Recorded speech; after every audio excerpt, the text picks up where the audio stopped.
সিভিকগুলোতে এমন রাস্তায় এসে দাঁড়ায় মনে হয় যেন আইপিএস এর বাপ, ওরাই আইপিএসদেরকে জন্ম দিয়েছে। লাঠি নিয়ে উঁচিয়ে এমন করে জিজ্ঞেস করবে, সাইডে লাগাও, দেখি তোমার লাইসেন্স, দেখি তোমার রেজিস্ট্রেশন, ইন্স্যুরেন্স, পলিউশন। মনে হয় যেন এবারে প্যান্ট খুলিয়ে জাঙ্গিয়াটাও দেখবে, ড্রাইভার জাঙ্গিয়া পড়েছে। তারপরে বলবে তোমার এই এই এই এই জিনিস ঠিক নেই, চলো সাইডে কথা বলো। দেবার কথা ছিল কেস, সাইডে গেলেই সব সলভ হয়ে যাচ্ছে। পকেট গরম হচ্ছে পুলিশের। 15 বছরের পুরনো বাস রাস্তায় নামবে না। যার গাড়ি একটু ড্যামেজ হয়েছে সে আর এই পশ্চিমবঙ্গের মাটিতে গণপরিবহনে সরকারিভাবে চালাতে পারবে না। 1500-র বেশি সরকারি বাস যেগুলো ইলেকট্রিকে চলে এই পশ্চিমবঙ্গের সরকার বেসরকারিকরণ করে দিয়েছে। পেট্রোল, ডিজেল, রান্নার গ্যাস, কয়লা, কেরোসিন, ইলেকট্রিকের বিলের দাম বেড়েছে। আপনি আমি যতই বাড়িতে বসে থাকি, ওষুধের দাম বাড়ুক, ইলেকট্রিক বিলের দাম বাড়ুক, কিন্তু বাড়ি থেকে বেরিয়ে পাড়ার মোড় আর পাড়ার মোড় থেকে দাঁড়িয়ে একটু দূরে যাবার জন্য এই গোটা কলকাতা, গোটা উত্তর, গোটা দক্ষিণের, অন্ততপক্ষে এই শহরাঞ্চলে যেটা আমাদের মূল ব্যাকবোন হচ্ছে, সেটা হচ্ছে গণপরিবহন। আর সেই গণপরিবহনে আজকে সবথেকে বেশি মার খাচ্ছে যারা এই গাড়ি চালাচ্ছে। কোনো সরকারি স্বীকৃতি নেই পরিবহন শ্রমিকদের।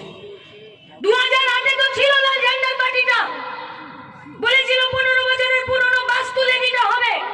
লাল ঝান্ডার পার্টি, পশ্চিমবঙ্গে বামফ্রন্টের সরকার, তারা বললো যারা বাস কিনবে তাদেরকে আমরা টাকা দেব, ব্যাংক থেকে এককালীন সাহায্য করব, আর যাতে কম সুদে তারা লোন পায় তার ব্যবস্থা করব।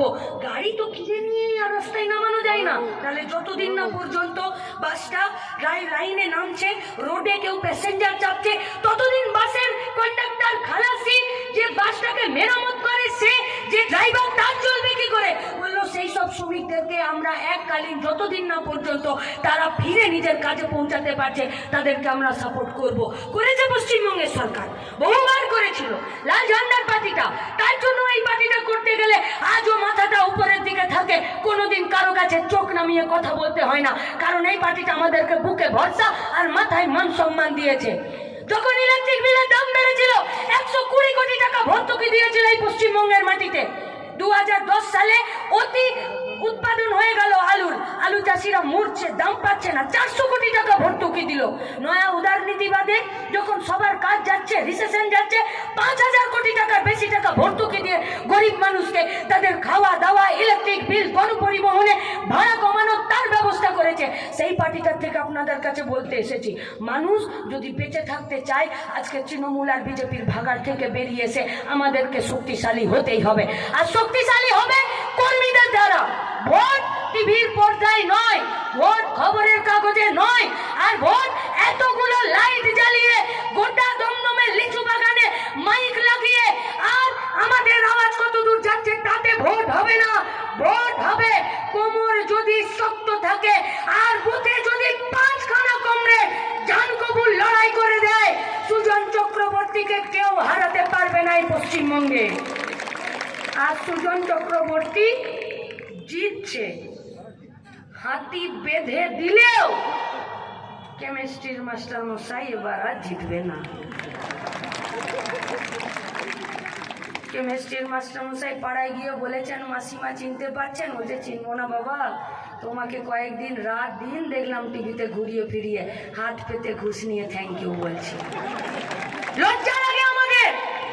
মাস্টার মশাইয়ের এথিক্স, সমাজ গড়ার কারিগররা তখন এই ধরনের প্রাত্যকে পাশে নিয়ে কীর্তন করে। পাড়াতে আমাদের অষ্টপ্রহর, এই 24 প্রহর হয়, আপনারা জানেন না, আমার নেতা জানেন, মনোজ দত্ত। গায়ে আমাদের 24 প্রহর হয়, এরও বোধহয় হয়, ডিপির মালদাতে থাকেও। আমাদের 24 প্রহর হয়। 24 প্রহরে আজকে গন্ধ দেয়, কালকে কীর্তন হয়, পরশু কীর্তন হয়, তারপরের দিন কীর্তন হয়ে তারপরের দিন সকালবেলা কুঞ্জভঙ্গ হয়। তো যেদিন কুঞ্জভঙ্গ হয় সেদিন গোটা গাঁ একসাথে নাচে। হঠাৎ করে দেখলাম তৃণমূলের কুঞ্জভঙ্গতে সৌগত আর ব্রাত্য একসঙ্গে পিকআপ ভ্যানে উঠে আর নাচছে। কুঞ্জভঙ্গ হবে, আপনাদেরকে আমরা কথা দিচ্ছি। দ্বিতীয় দিন কমরেড সুজন চক্রবর্তী পার্লামেন্টে গিয়ে তার পাখনা গজাবে না।